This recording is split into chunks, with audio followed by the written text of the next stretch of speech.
grew up in a town called Hastings on the southeast coast. It's not from Hastings, or is that just like big up the south coast? We just love seaside towns. Seaside towns, there you go. I did it, yeah. South End especially. Yeah, true.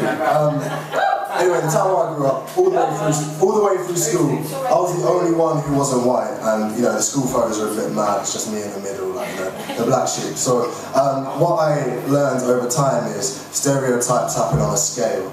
You know, blackness is measured in a certain way. So this piece is called Half Stereotype. When I was younger, I just wanted to be normal, and that was my biggest priority. But we were poorer than normal, and of course I was a minority. So becoming normal for me meant just being part of the majority, but everyone else's parents were normal. And mine did choreography.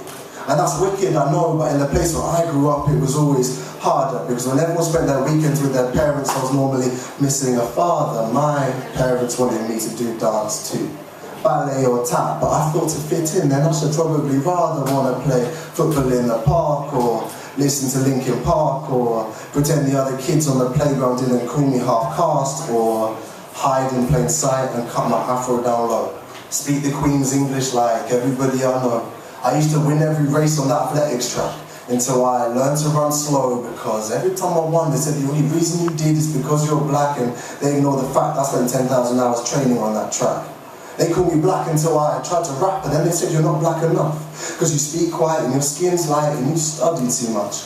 Eventually I gave up trying to be normal, because I realised to them being normal meant being white, but deep down I knew that wasn't right. I never had any black people to tell me that in my life, so I constructed my identity as half white and half stereotype. Feeling excluded from white society as the perpetual other, then looking into the eyes of another black person and not understanding one another. Looking into the eyes of my own mother and realising we're not the same ethnicity to one another. It's like F. Hurst says, it's hard being British, especially when you're British. 3 generations deep and people still ask where I'm from, and I normally say Britain, but maybe I'm wrong because I know I'm a little bit Scottish and maybe a little bit Greek. My grandparents came from Jamaica, but my granddaddy looked like a Sikh. He came from Cuba, so it must have been kind of peak, but at the end of the day, I don't really know where the fuck they came from. It puts my petty identity crisis into some light, but I always get the feeling there's something about being mixed race in Britain which makes you feel like you're not right. Understanding your identity only comes after you understand your own mind, and I don't understand mine.